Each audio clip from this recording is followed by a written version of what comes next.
કોઈ જ નથી. કોઈ જ નથી આ દુનિયામાં જે તમને તમારાથી વધુ પ્રેમ આપે, તમને તમારાથી વધુ જ્ઞાન આપે. માત્ર પોતાને જાણી લેવાથી દુનિયાના તમામ રહસ્યોનો અંત આવી જાય છે. તો શા માટે આ ન જાણવું જોઈએ?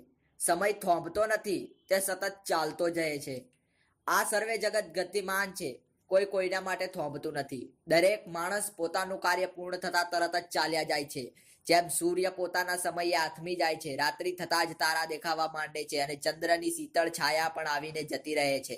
તહેવારો આવે છે અને જાય છે, માત્ર તમને યાદ અપાવે છે કે તમે ધીમે ધીમે જૂના થતા જાઓ છો. સમય આવી ગયો છે નિર્ણય લેવાનો.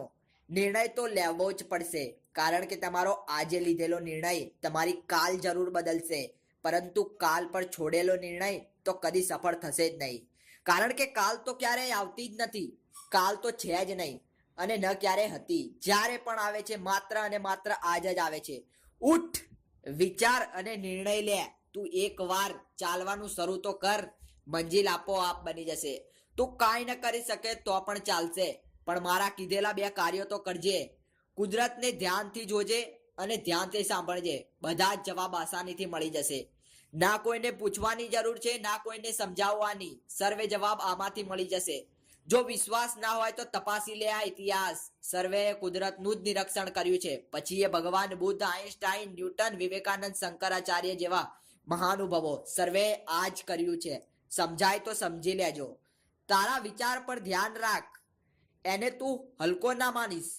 એવું તો શું છે કે જેના લીધે તારા જ મગજમાં કંઈક અદ્ભુત વિચાર આવી જાય છે? એમ ના કહેતો કે મને ચાન્સ ન મળ્યો. જરા વિચારને તો વળગી રહે. અંતમાં ખબર પડશે કે લોકો તો માત્ર જુઠ્ઠું જ બોલે છે અને બહાના જ બનાવે છે.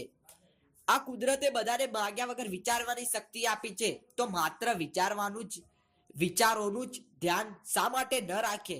યાદ રાખજે, વિચાર જતાની સાથે તું પાછો એવો ને એવો જ ન બની જાય. કહેવું પડે છે ખજાનો શોધવા હું નીકળ્યો, પણ ખબર પડી કે ખજાનો તો ભીતર જ પડ્યો છે. હું મૂર્ખ બન્યો લોકોની સામે, કહ્યું કે મૃગજળની પાછળ તો આ ગાંડો જ ભટક્યો છે.